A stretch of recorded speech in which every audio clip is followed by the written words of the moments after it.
Now, it was not reason enough for me to stop. To stop drinking. It wasn't my rock bottom yet. And I think that's one thing people should know, that rock bottom doesn't have to be something tragic.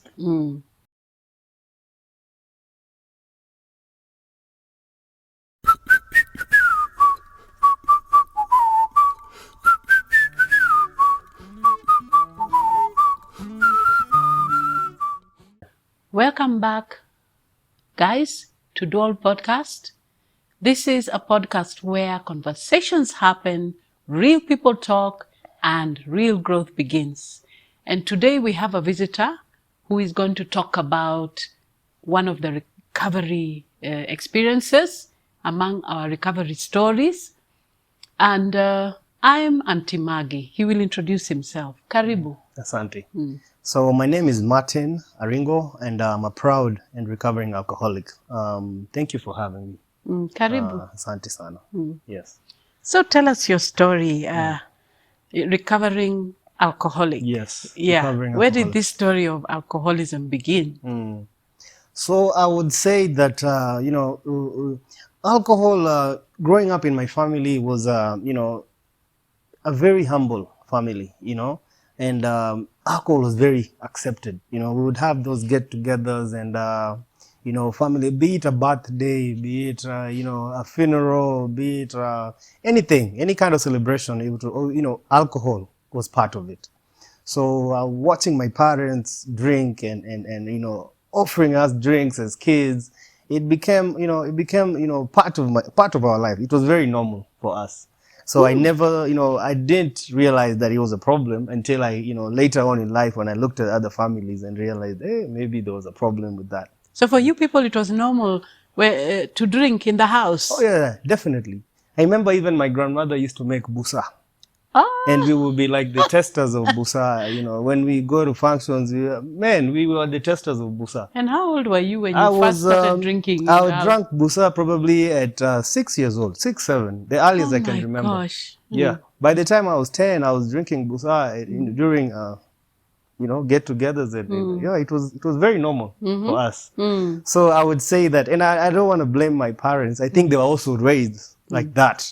So, just, for parents, it's very important what we, teach our kids and what we allow our kids to see, because for me, it was fine for me. And so that's how my journey with the alcoholism started, and fast forward, by the time I'm in Form 3, Form 1, it was very normal for me to drink, but it wasn't the problem yet. So you can realize that addiction, alcoholism, it's very progressive. Very progressive. Very progressive. It's not like, it could take 10 years, 20 years, So for me, it was very slow, very slow. But sure enough, by the time I was 17, I was good to go. Drinking was part of me. So from primary school, okay, you started drinking at 6, then you went to secondary school. I assume you passed your primary school. Oh yeah, definitely. Then you went to a good secondary school? Right, I went to a good How did you continue drinking in Form 1? I'm in boarding school. Yeah. I'm in boarding school. And a lot of things happen in boarding school. My high school wasn't necessarily in town. It was kind of in the village. So there's a lot of local brews, and next to my school was literally a brewing den. So it was very normal for guys, on the weekends, that my older classmates to bring alcohol into the school. Oh, okay. So it really just continued, not really full blown, but alcohol was available to me while in school. So you continued? Yeah, I continued. And by the time I was in Form 4, my mother left to the US when I was in Form 2. So she left to go study. So I was left with my dad. And my dad being a functioning alcoholic, he was rarely at the house, rarely at the house. And me being the firstborn son, I was forced to mature up really quick because I used to take care of my siblings, cook, learn how to, I literally filled up the gap that my mother left. So you were the first one. How many kids were you in the family? Three.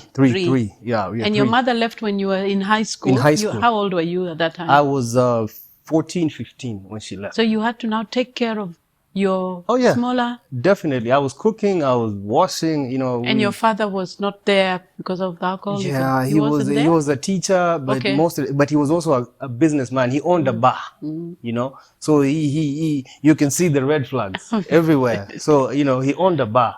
So most of the time the guy would spend time at the bar. He would come back home, bring drinks to the house. The party continues at the house. But who is at the house? Me. Right? So that was my battle. I was facing it. I didn't have to go out for alcohol. Alcohol will come to the house. So inakuja kwa nyumba. Kwa nyumba. Yeah. I don't have to go out like other guys. Yeah. So I did that. So luckily that time people used to apply for green cards, the lotteries. And my mom was very lucky. The first time I think she did it, she got the green card. And it was a hype thing back in the days. So she came back to Kenya, you know, picked us all up, my dad, all of us, Texas, all the way. To Texas? Texas. USA. Texas, USA. And now the cultural shock for me. You know, I'm in high school, my 12th grade year, you know, 17 years old. I go to school. Guys are coming to school in cars. They're driving. They leave school. They go to work. You know, so for me, it was mind blowing for me. By the time I'm clearing 12th grade, nilikuwa nasukumwa. I was being pushed. I really did not like school. Why? Because for me, I figured if guys can work at 18 and they're driving at 18, that's all I ever wanted in life. I just wanted to do my own things. So this country provides me with a platform where I really don't have to go to college. I can own a car. By small jobs or something at the age of 18. Yeah, at the age of 18. People work as early as 16 years old. So I can own my car and you know, pay my rent at 18. So I figured for me, that's the perfect life. And so that's what, you know, America was for me. So you just felt like now you guys had gone to a wonderful haven where it was heaven. Job heaven. It was heaven. So how did it go? And so I cleared my 12th grade, luckily, you know, I thank God for that. And my mother was very supportive. Now the problem came that my mom, at that point, there was so much, she was very burdened. You know, all of us are there. You know, we are living in a 1-bedroom apartment. We have to eat. There's bills to pay. So what happens? You know, I'm the firstborn. She's thinking, well, everyone in America was doing nursing at that point. Yeah. Nursing was the paying job. Yeah. So she tells me, Martin, you need to go to nursing school. I didn't argue because I was looking at my mom and I'm thinking, this woman is really struggling. I had to make a sacrifice. Did you really want to go for nursing? Oh, no. Definitely not. No. A nurse, how? No. You look more like an engineer or a mechanic or something, or a lawyer. I really wanted lawyer. I really wanted to be I don't want to judge, but I really wanted to be a lawyer. Law you look more on the law. Yes. Law was my thing. You look more on the law side. Yes. So I did the sacrifice. I went to nursing school, but I realized with doing what your heart really wants, it really counts, you know? Definitely. It really counts because I really faked it. I faked it to the end. You know, I did 2 semesters. The 3rd semester, I'm supposed to graduate. And man, that's me. I'm missing class. I show up to class drunk. I can't keep up. How do you inject patients at the hospital when you're drunk? Yeah. Yeah, it wasn't working. So the instructors, they told Martin, you're a great guy, but oh my God, this won't work for you. And that was a shock for me. Finally, I said, hey, man, I've failed. So I could not finish the course. So I dropped out. They dropped me out. I didn't drop out. They dropped me out.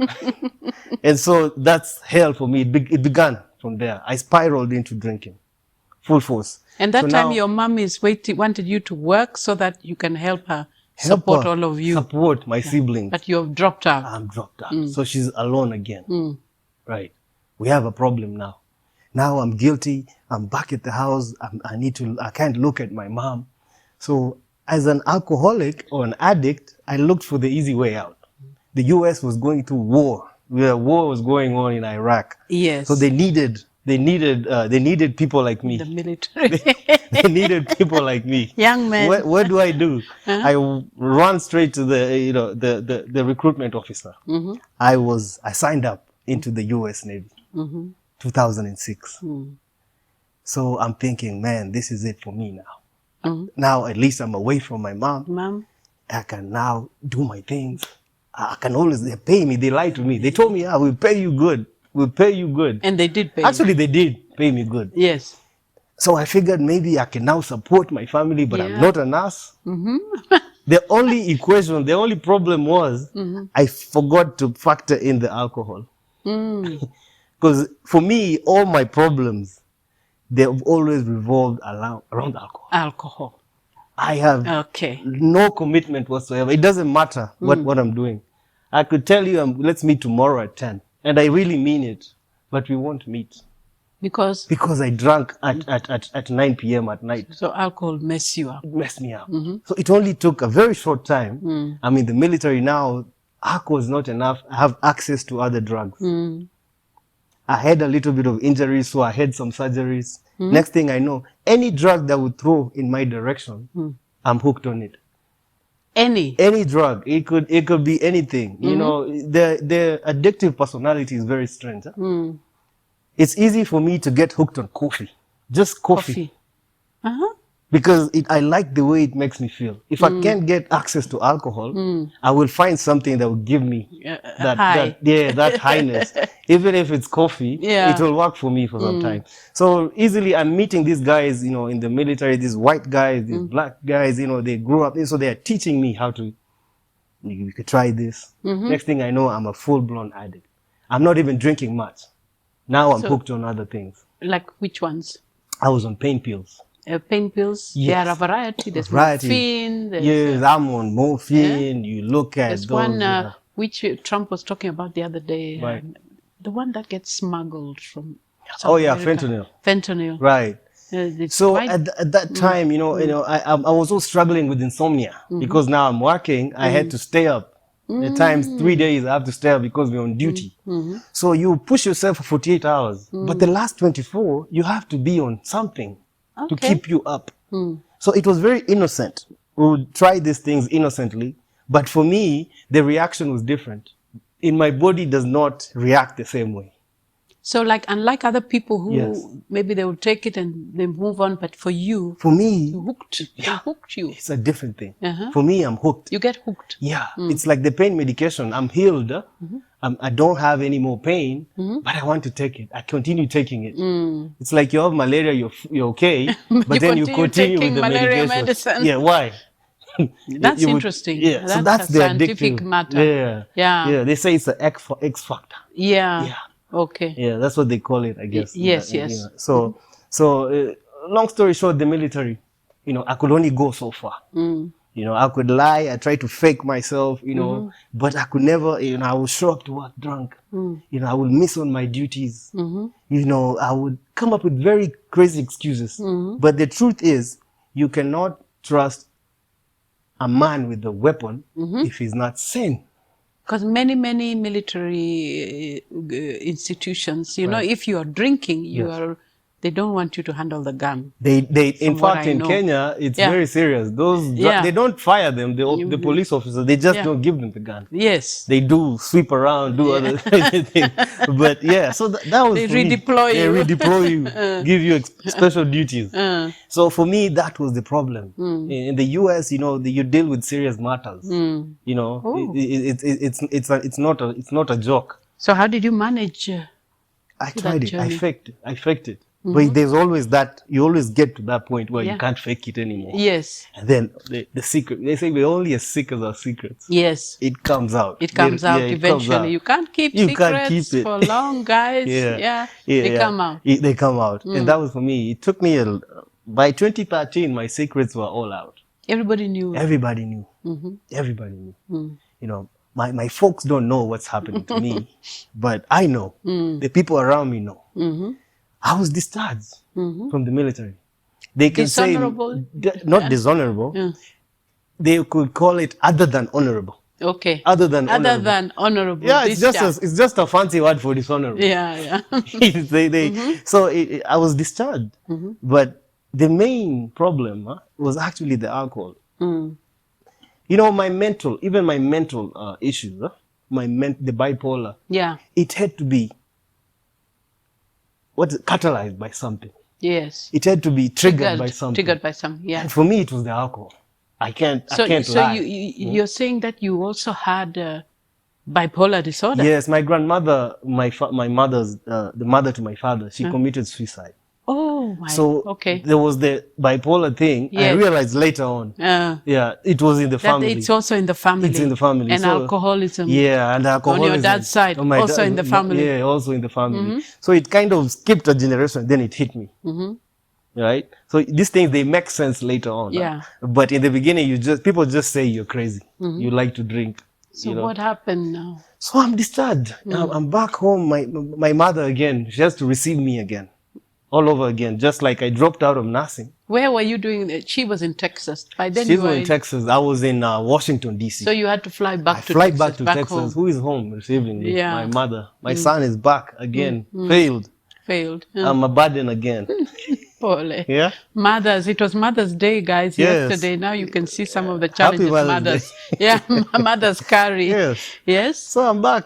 And my mother is, she'll always take me back. But she's looking at me and realize there's something else. Mark you, my parents are still drinking, but they're still in denial. They really don't know that I'm an alcoholic. So when they, I stayed with them 6 months, then my mom would look at me and say, Martin, maybe you should just drink, lay off the hard stuff. Just drink beer. Because I think the liquor is messing you up. And I said, fine, I'll drink beer. I tried beer. My dad is like, maybe drink wine. Your dad was in the States then? Yeah, he's in the States too. Yeah. So we're in the same house. Okay. They're realizing now that there's something wrong with my drinking. Because now, full blown, we are together at the same house. So they're saying, okay, lay off the hard stuff. I laid off. Just take beer. Take beer. But then I drink a lot of beer again. Lay off the beer. Let's try wine. No, I would drink wine, then go for more wine, So long story short, I ended up in a mental institution. So you had to be admitted? Yes, I had to be admitted because I had them hostage in the house.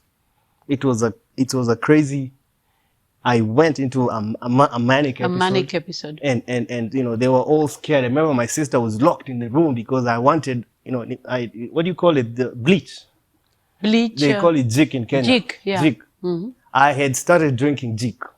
Why were you drinking jik? I think I was going to, it was just, psychosis. It's a psychosis episode, I would think. Because now I'm not myself. Yeah. And there was so much, I'm in the house, but I'm feeling like I need to get out. Oh, my. That must have been so scary. It was scary for everyone. So they had to call 911. Next thing I know, I'm in a hospital. So that's when I was diagnosed now with bipolar, depression. Yeah, and then the list goes on. But the underlying factor, alcohol. Okay. So you were in the hospital for how long? I was in the hospital for altogether around 3 months. For detox? Rehab? No. The first time it was just 3 weeks. Yeah, detox, 3 weeks? Yeah, put me on medication, out. So I had these episodes. Anything will happen, manic, hospital, 3 weeks, medication, out. But now I started having legal problems. I'm driving under influence. So you drive when you're intoxicated? Intoxicated, that's a serious thing. Okay. In the US, so what it's a serious happened? thing. I basically, I was pulled over the first time. By the cops? By the cops. I was drunk. I was taken to jail. Hey. Taken to jail. A US jail. A US not jail. easy, yeah, not for easy. a foreigner. For a foreigner, it's not easy because we don't belong there. Yeah. We go to the US to make it, to work hard, not to be comfortable. So how was that experience in a US jail? And you are bipolar? I'm bipolar. I'm there with other guys crazier than me. Yeah? Oh my. So these guys crazier than me. Then I realized, man, maybe this is not where I belong. But it was not reason enough for me to change. So I get a second one. A second? A second DUI. Okay, tell me. So you were in prison, then you were released. I was released. You repeated the... Yeah, they told... No, actually the first time you don't go to prison. The first time they tell you to go to AA meetings. Yeah. Yeah. You do some community service. Okay. Yeah. Then they after you do it for so long, you go back to court. And then they dispatch the record. But now you get a second one, then you have bigger problems. Breathalyzer in your car. It's like the alcohol blow that we have in Kenya. Yeah. If you blow and you fail, the car won't turn on. So the ignition won't come on. Oh, yes. That's very conk. Yeah, they want you to not drive while drunk. Drunk. Yes. So that happened and it didn't stop me. I got into getting tickets. I'm getting into illegal things. Next thing I know, I end up, I'm in prison. So the third time they arrested you. Arrested me. And you were there. It wasn't even related to alcohol now, because it progressed to other things. So I was arrested again. This time, they were like, "No, sir, you have a green card. Oh, you're not a citizen. Okay. Okay. You are caught. you feel like you've come to our country to venture into crime. Fine, we'll take you back to your country and have you cause problems back home." So they revoked my green card. Green card, yes. So I'm now in the US illegal. Illegal migrant. And I went there legally. Yes. People strive to get green cards. Yeah. In the US. But me, mine was revoked. Why? So I'm back. They told me, "Look, we're just sending you back to Kenya." So they escorted you? I was escorted by agents from Homeland Security. Homeland Security, right up to Nairobi. They are in charge of deportations. Okay. So I was brought back to Nairobi. We're going to have a small break and you're going to tell us your journey now, how you are received in Nairobi. Right. And your journey up to now. All so right. A short break, guys. See you. Thank you.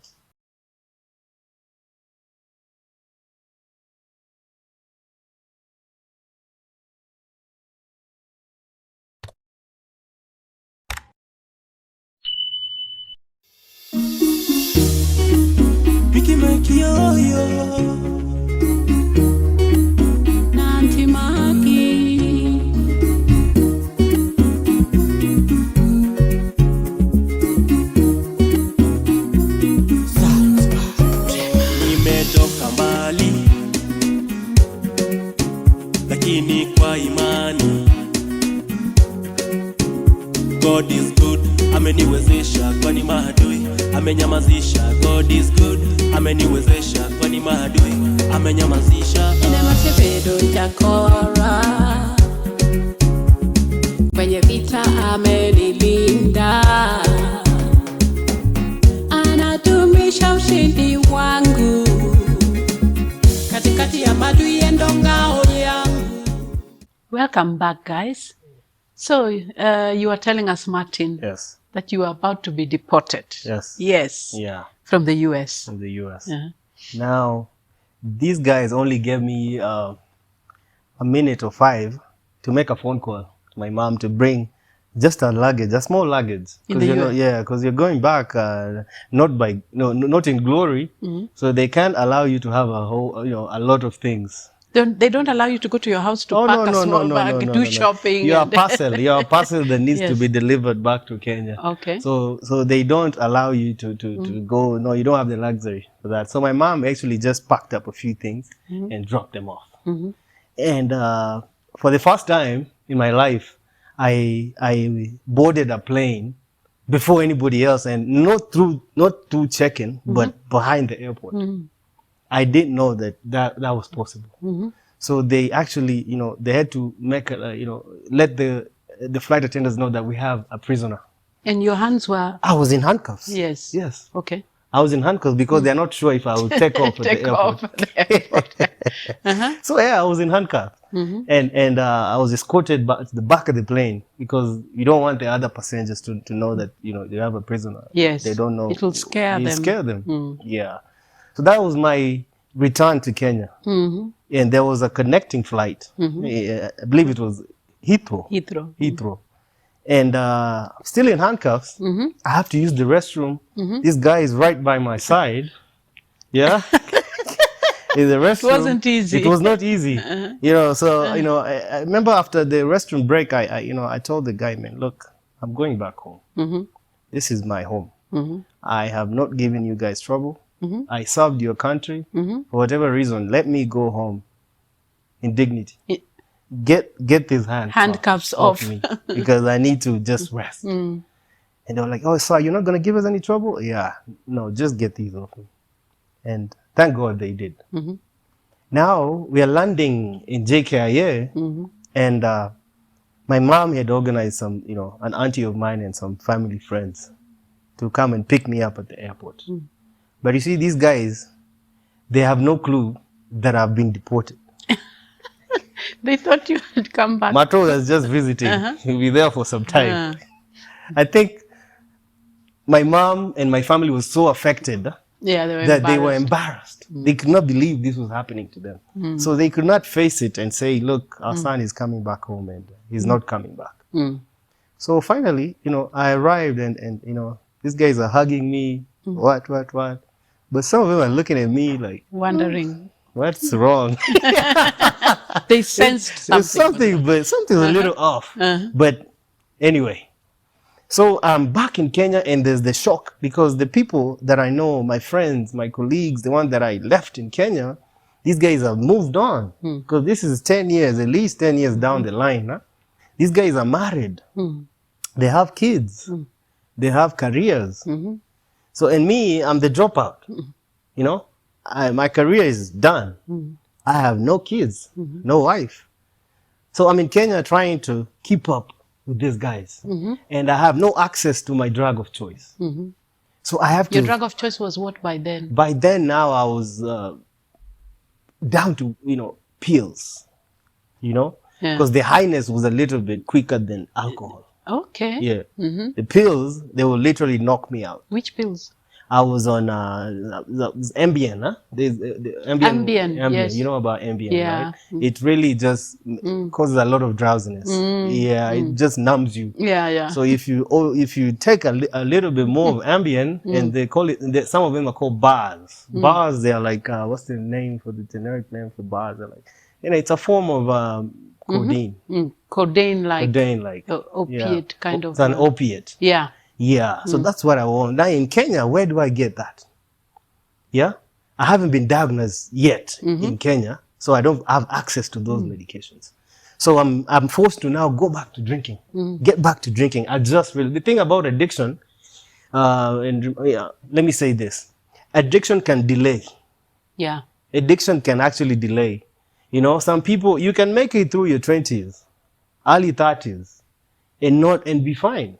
But at 35, you take that one drink, and then it's downhill. So you can have made it, you can have a career, you'll have your career. Yes. Halfway through your career, addiction kicks in. What do you do? Some people make it to 40 and then start drinking. Oh my. So guys, addiction can hit you anytime. So it's a very thin line. Do you start early or do you start late? So for me, I'm back in Kenya and I'm drinking the Kenyan alcohol. And I could not, Nairobi was too fast for me. I was in so much trouble in Nairobi because now I don't have a lot of family in Nairobi. Yes. And now, and the drinking scene in Nairobi was causing me problems. Yes. So the safest place for me was to go back to the village. That is where? That is in Kakamega. I'm back in Kakamega, back to Busa land where I started. Busa land. So I'm back in Kakamega, and now the old people in the community, my grandparents, they're looking at me like, oh, what did we bring back home? Who is this guy? So parents, or rather, they use a lot of they go to extreme ends to help their loved ones. So my mom was I believe they figured that maybe Martin, we need to find him a wife. A wife. A wife will help Martin settle down. A wife will help Martin not drink as much. And I actually believe it will work. So I was telling someone, like those Nigerian movies where they find you a wife and you come home. This is the guy, this is the lady you're going to stay with now. So they got you a lovely lady. Yes, they found me a lady. And I went and met the lady, and they brought the lady actually to me. And I looked at her and I said, okay, fine, let it be. My mom, okay, let's go. So we tried, and did you formally get married, or you just no, moved in? It was just Come we stay. How do you get married the right way with someone like me? Yeah. I have no. So she was risking. I don't know. Yes, I don't know what tomorrow will bring. I don't know where I'll be tomorrow. Yeah. So it was just a come we stay. But it was very well organized. And this lady gave birth to a son, two children. My firstborn son, born in 2017, and my son was special needs.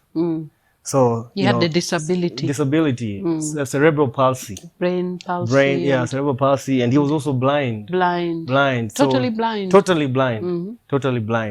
So this is a special needs child who needs a lot of care, a lot of attention, a lot of physiotherapy, a lot of speech therapy, because this kid can't talk. The only communication is smiling or crying. So and my wife is a teacher, and she couldn't teach because now it was a full-time job. It was a full-time job. And so this really messed her up mentally. I'm abusive, physically abusive, mentally abusive.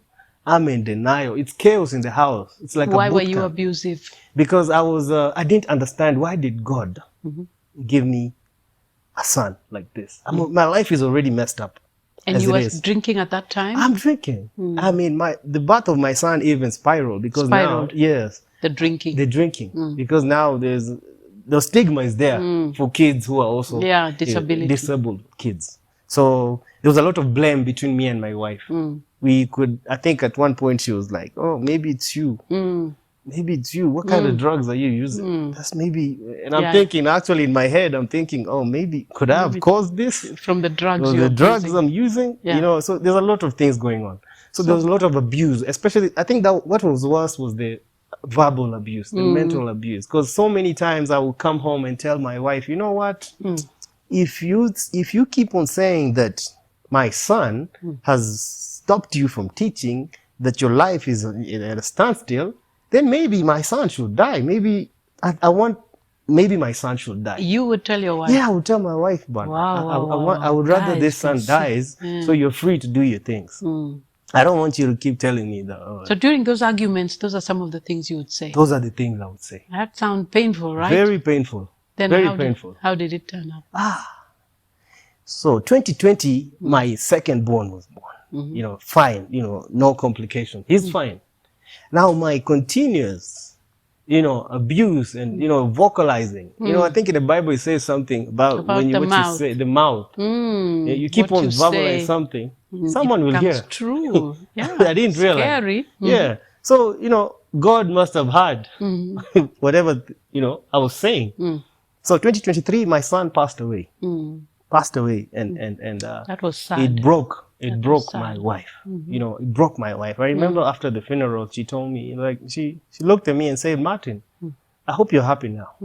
I hope you're now happy that he's gone. Now go ahead and move on with your life.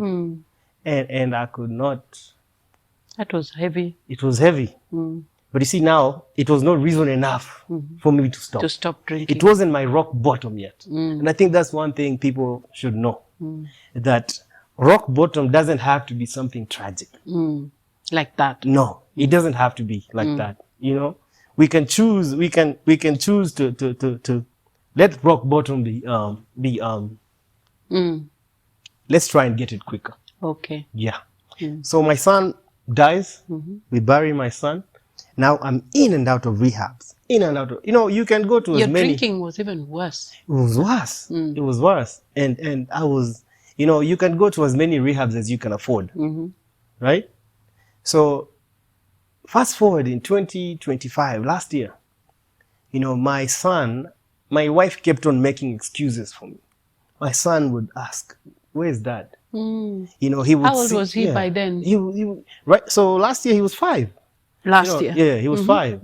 4, 5, a child is already, they know. Yeah. They know, they can tell. He would go to school and they have functions. They would, he would see his mates, the dads are there, the mothers are there. So he would keep on asking. My dad? Yeah. Yes. So anytime I find time and I will call and talk to my child. So I remember the last time I talked to my son and he asked me, Daddy, bado ko hospitali? Na huponi. Yani he hardly sees you. He hardly sees me. That he and just, yeah. he just think you're always sick. Yeah, the mother tells. Yeah, the she mother. has to find an She has to find an excuse. How do you explain why daddy is not around? Yeah, so my son asked me, "What, daddy, are you still sick?"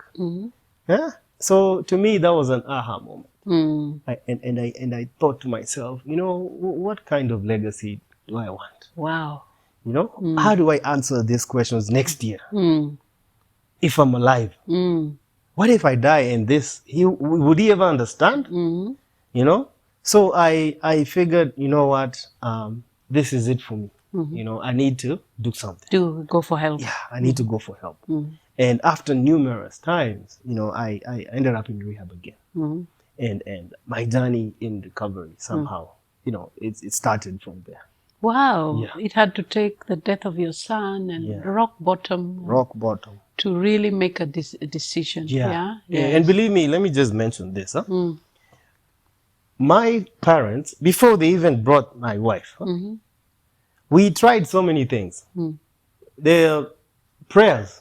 You tried prayers. We went to people who pray. Which kind of people? You know what I mean. You may go to the wrong person. I'm talking about those prayer people who tell you to bring your favorite drink. To pray. They actually make you sip it, and they do some charms. Then they tell you you're not going to drink again. Oh, your parents tried all that. Yeah, that did not work. The last of it, we even went to that really works. The Kitui area. Yeah, where those are deep in the village. That was actually, this lady worked on me the whole night. Yeah, she did a lot of things, and she told me that this is it. You'll not drink again. Yeah. So when I left that place, I went straight to a bar. Okay. I figured maybe if I pick up a drink, it would miraculously fall after what she had done. So I had to test it. It didn't work. So I'm telling you that what I'm saying is it was rock bottom. That was rock bottom. Yeah, it was rock bottom. We have about 5 more minutes. Martin, tell us now in your journey of recovery. Now, when you came from rehab. Right. How was rehab, by the way? Was it useful? Yes. I would not put anything on rehab. Rehab was where everything, my journey started in rehab. And they teach you so many things in rehab. You meet people who are exactly like you. Some worse. Some worse. So they make you feel okay. It's okay to be you. You're not alone. You're not alone. There are other people in a similar basket. Yeah. There's help. There's help. And you don't have to feel out of place. So I like that about rehab. While in rehab, I was able to meet, through networking and everything, the people that come to talk to us and everything. I was able to meet Journey to Freedom. There's an author, Scott Real. He talks about, he was also in addiction for some time, but he got well. He got, he found freedom. And this guy talks about, in addiction, we choose to escape. We don't want to feel pain. So what do? We escape by drinking, by getting high. So we're not really dealing with these issues. Yeah. So what I got from there is that it's okay to feel pain. It's okay to be anxious. It's okay to be sad. All these bad things, they have to happen for a bigger manifestation. Yes. Yeah. So I realized that being sober is just abstinence. Recovery is a lifestyle. So tell us about the recovery journey. Yes. So now, for me, it wasn't just about stopping drinking. I had to do a lot more than that. So right now, I started speaking at rehabs. Wow. Okay. Yeah. Going to rehabs, speaking to, guys who are still struggling, their families or people, because they're just as sick as the people. The families are just as sick because they don't understand. The family are also just as sick. Yeah. And I thank you for this platform because by people seeing this, people actually, there's awareness. People know that there's help, right? So, for me, speaking at rehab really helps. It helps you. It really helps because just if you could only touch one life, it's a start. Yeah. Yes. Another thing for me is with my military background, I'm into fitness.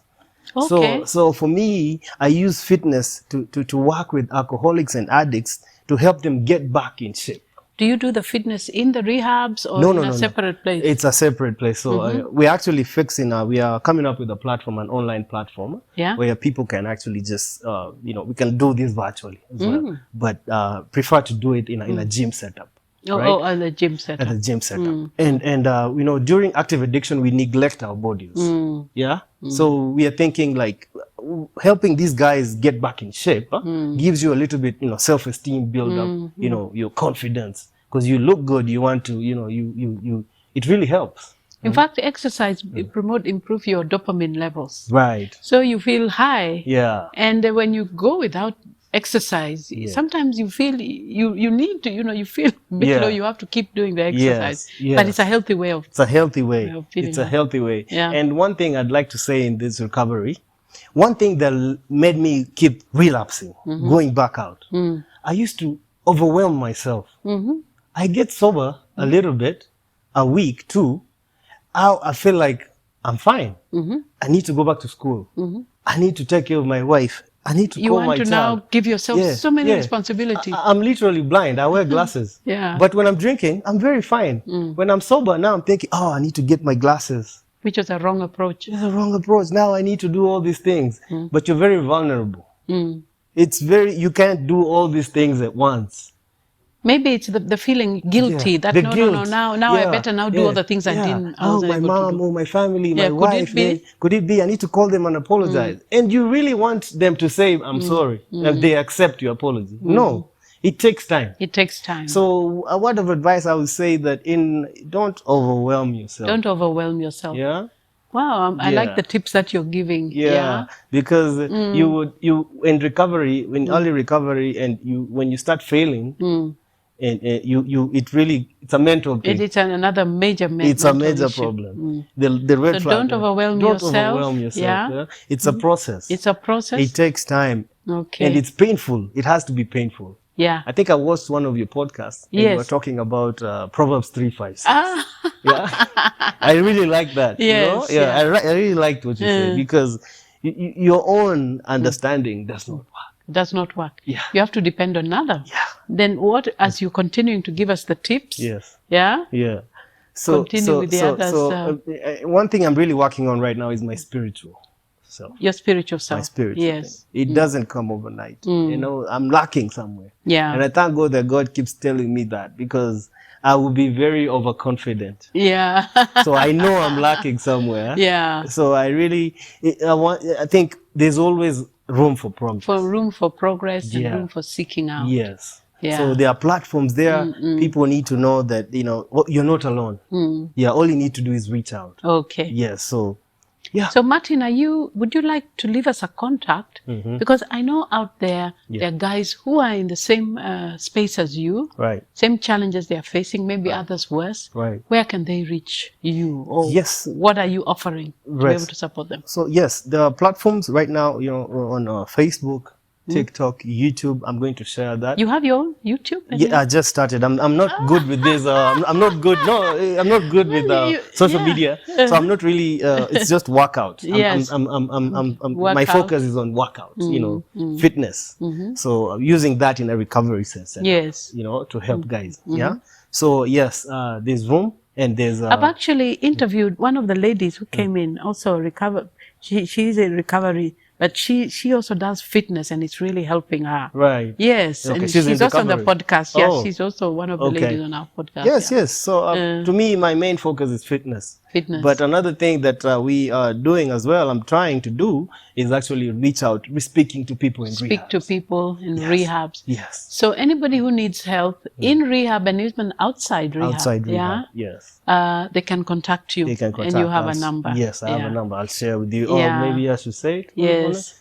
0707 254 580. 0707 254 580. Yes. I managed to remember. So yes. That is Martin Aringo. Yes. Yes. So what I'm doing is recovery, fitness recovery with Martin. And I know I have quite a number of colleagues with rehabs. Yes. Please, we can reach out to Martin. Right. And Yeah. we want to thank you so much. Thank you, Martin, for this Pleasure. wonderful story. Right. We wish you the best. Thank you. And I'm a mental health specialist, and I'm sure where you need help from people like us, we are available. Thank you. And I hope, guys, that you have enjoyed this. And if you enjoyed this topic, please can you subscribe, share with others, and join us for the next story. So just to say bye, but also thank you. Thank you. Thank you for having me. Thank you. Kwaherini. Right. Asante. Yeah.